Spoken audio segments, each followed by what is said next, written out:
What's going on, everybody? So I feel good about today. You know, the background, the campus. I just saw basketball coach Jim Larinaga with his smoothie.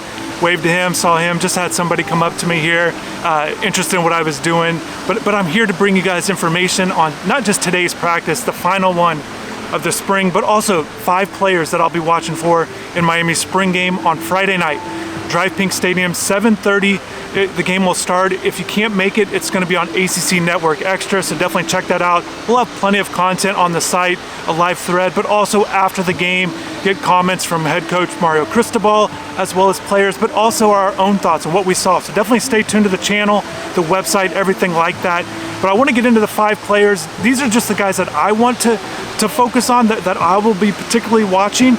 But before I do that, Coach Cristobal spoke today, and there's a few notes from the players that I just want to get to briefly. Also, again, you know, there was something on Tuesday's practice that I was at that I had a chance to see the entire practice, which was absolutely great.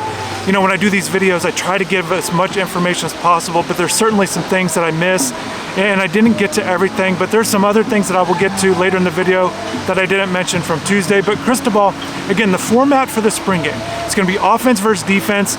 Typical what we've seen at Miami recently. They're going to get scoring. It's tricky. We're not going to know till tomorrow. Hopefully you guys find out what the scoring is.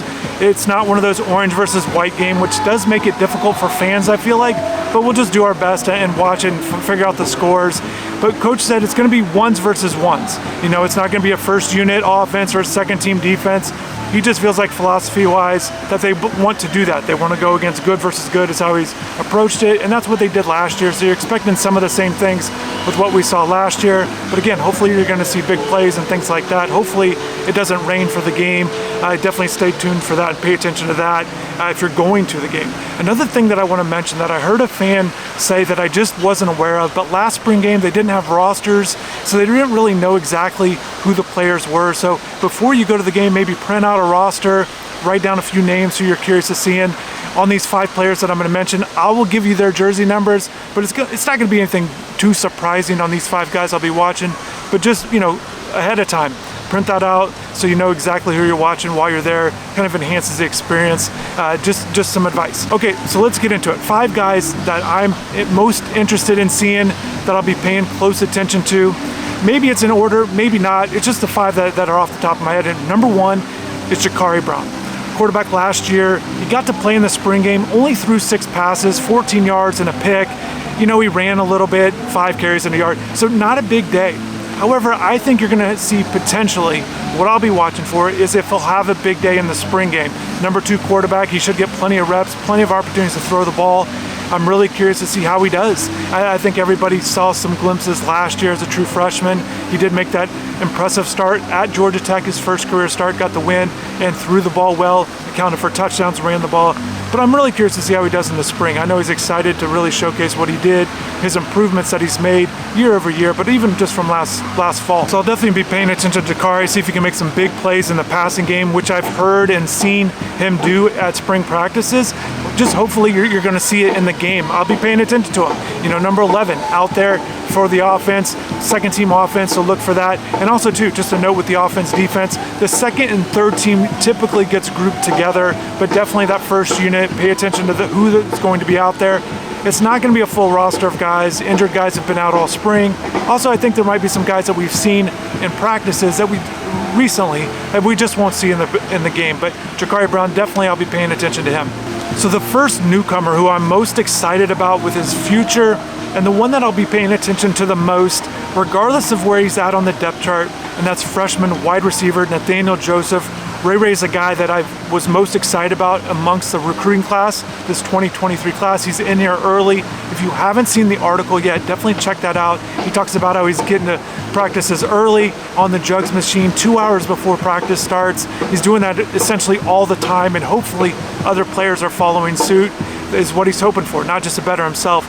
And I just think this is a great opportunity for him to showcase his abilities, what he's been doing all spring, which started off a little bit slow because he was dealing with an injury from high school. He was in that red non-contact jersey, but this week and recently, he's been in the regular practice jersey, number 5 for the offense. So you'll see him. I think you'll see him have potentially a big day, a big night. I think you're looking for big plays out of him. Hopefully he gets some good opportunities. I'm expecting him to be on that 3rd unit as he's been in the slot behind Xavier Restrepo and Brashard Smith, but I think he might get some opportunities to showcase his skills. Regardless of how many reps he get, I'll be paying attention to those. I'm just very intrigued by him, his future, but also the near future. I think he's got a chance to contribute at Miami as a true freshman, whether it's special teams or if he gets in the mix more at wide receiver. Just something to pay attention to. Explosive playmaker, not the biggest guy, but he's got great speed and just a knack for making plays. And I know this is something that he really wants to do. He wants to shine on a stage like this in front of fans, and he said he wants to showcase his skills and show people why he picked Miami. So my 3rd player that I'll be paying attention to in the spring game, let's flip it to the defense, but stick with still a newcomer, and that's Washington State transferred linebacker Francisco Mauigoa, number 51 there on the defense, a linebacker who I think is going to play in the inside. I think he's going to be an immediate contributor, an impact player for the Hurricanes. I really like his potential. I like what I've seen in practice. He's got great size. Players have noticed that he has got just a knack for the game. He just understands it, adjusting to this new defense, as every player is with Lance Guidry's system. And Guidry, Matt Lee spoke after practice, not to veer off too much, but Matt was saying the defense is providing the offense with a great number of looks with the multiple fronts. And Matt's played a lot of football at UCF, and he said a lot of defenses might show you some different things, but mainly they're almost always in a base defense, whereas Coach Guidry's defense, and this is just from practices, they have shown a lot of multiple fronts, whether it's odd or even bare fronts, from the defensive line standpoint. So definitely watch for that. Look for Francisco Mauigoa to make some plays out there. The linebacker position, as all positions, could use an upgrade or a better play, whether it's new personnel or just improved play. And I think at linebacker, we've talked about it so much, but I think watching Francisco, maybe he's going to rack up some tackles, some hard hits, stopping the run will be important for him, as it is with every linebacker, but maybe even sliding out a little bit, sideline to sideline, show some speed. It's not the most notable thing about his game, but maybe he'll bat down a pass or two.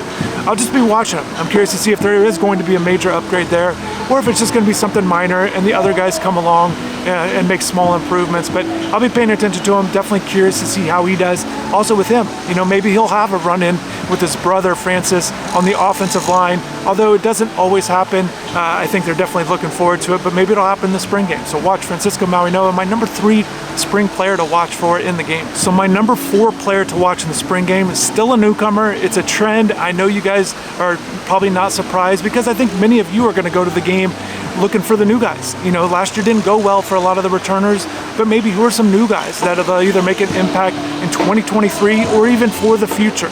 This is a guy that you've heard about as a recruit, highly regarded guy, someone that I've spoken highly about, most people do, and that's freshman defensive lineman Ruben Bain, number 44. You'll see him at defensive end, pass rushing, maybe he'll get some sacks, maybe even like a performance like Cyrus Moss had a year ago when Cyrus had 3, but I think Ruben's going to go against a tougher offensive line, possibly, but I think Ruben has a chance to really make an impact this year, whereas I felt like Cyrus even last year was just behind a number of guys, but definitely pay attention to Ruben in the spring game. His pass rushing ability, certainly they're going to blow the ball dead if he gets to the quarterback, but just seeing him get off the edge will be something to watch for. Also, pay attention to where they put him on the field. In high school, they moved him along the line. They're doing that again. I've seen him at defensive tackle at practices, so look for that in his spring game. Maybe he's going to stand up, as I saw in Tuesday's practice, which I made mention of when he batted down a ball. So look for that. Just look for 44 on defense. See if he makes plays. I think it's going to translate immediately. I think he's a guy that doesn't have to wait until next year. I think he's a guy that they could put in different roles and responsibilities for this season, make an impact, and then really have one of those breakout seasons in 2024 is the way I'm looking at it. It starts on Friday night with his performance and how he does there. So before I name my number 5 player that I will be watching for in this spring game, I just want to point out the campus behind me just looks great walking around campus. I don't do it nearly enough, but obviously they're making improvements right in front of me. Centennial Village is being built up. There's other improvements being made around campus, but the campus looks absolutely fantastic. Stay tuned to the end of the video when I'm wrapping this up. I'll show you guys some clips. Some of you haven't been to campus either at all or maybe in a while, but I'm just going to show you guys just as a reminder what it looks like around the campus. Maybe we'll see Jim Larnay again, maybe some football players, who knows. But let's get into it. My number 5 player that I'll be watching for in the spring game, maybe a little bit of a surprise. I think it's not someone that you're expecting to do anything different, but it's Tyler Van Dyke. You know, and I thought Tyler, just looking back to last spring game, you know, they tried to go deep a lot, and it just didn't happen. I think there was a lot of question marks coming out of last spring game with the deep passing game. The wide receivers were new. They were trying to replace Charleston Rambo. Tyler Van Dyke had talked a lot about, you know, wanting receivers to step up, and we just didn't see it. They wanted to go deep downfield, you know, and it's funny, I don't know if I even shared this at the time, but after the game was over, I was in the elevator with then offensive coordinator Josh Gaddis, and he was frustrated with what was going on in the spring game. He felt like he was being a little pressured or whatever it might be to throw the ball to trying to connect deep downfield, but just kind of overall, just I sensed frustration from him. He certainly verbalized it. I don't know if he didn't know who I was or whatever, but anyways, so with Tyler, I'm looking forward to seeing if he's going to get the ball downfield. One of the things I forgot to mention in Tuesday's practice that I heard Shannon Dawson say to his team, and that was catch the ball and get vertical. It was a message he delivered to the receivers throughout practice.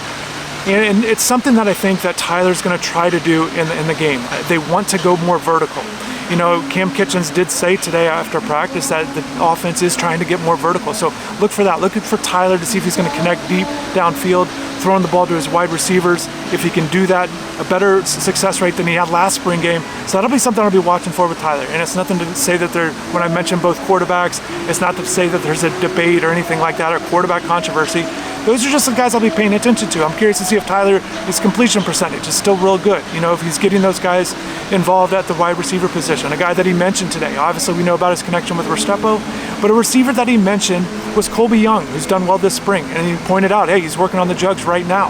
I saw Frank Ladson and Isaiah Horton working on some releases after practice. We've talked about, you know, the other receivers with Nathaniel Joseph putting in extra work, and these other guys. It's not that it's to say the other receivers aren't putting extra work. These are just guy knows today. And I think maybe you're going to see a connection with Tyler and Colby in the spring game, some deep ball passes. I know that he really likes Colby's ability to go up and get the ball. So maybe look for that. Maybe some high point catches either from Colby. Maybe Isaiah Horton breaks out. He's a guy that we've heard out a little bit. But anyways, overall, the passing game in general, clearly with what I'm saying with Jakari, a wide receiver, Nathaniel Joseph, and then also with Tyler Van Dyke, I'm very interested in seeing the passing game open up. I think they've got a chance to have a big night. I think the cornerbacks have a lot to prove on Friday night. They're not one of my top 5 guys I'm watching, but certainly with what the passing game has the potential of doing, I think that those guys will be certainly pressured. So before I wrap this up, you know, I just want to thank everybody for watching these videos. I know you've been doing that. I've been doing these, but again,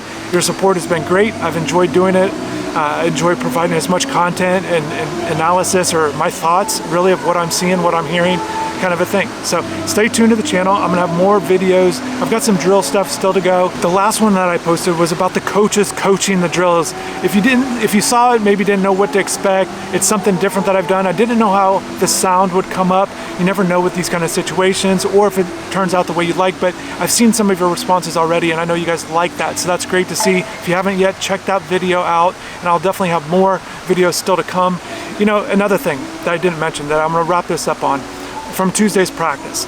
And because in typical practices, we've not had a chance to see the stretching, the energy at the beginning of practice or anything like that. And really, it didn't seem like a big miss. You know, I always like to do that, you know, be able to see new guys in particular up close or to show you guys for videos, it's good. But when I was at Tuesday's practice, seeing the entirety of it, it really caught me just watching these guys warm up. You know, they were inside, so they're doing their warm-ups. What they do, they do their warm-ups at the indoor practice facility, they go through the tunnel, and they practice outside.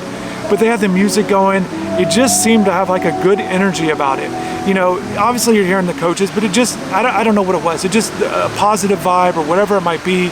They just seemed to be pretty focused and it just seemed to be a good stretching portion. You know, there were some guys I hadn't seen like Elijah Arroyo.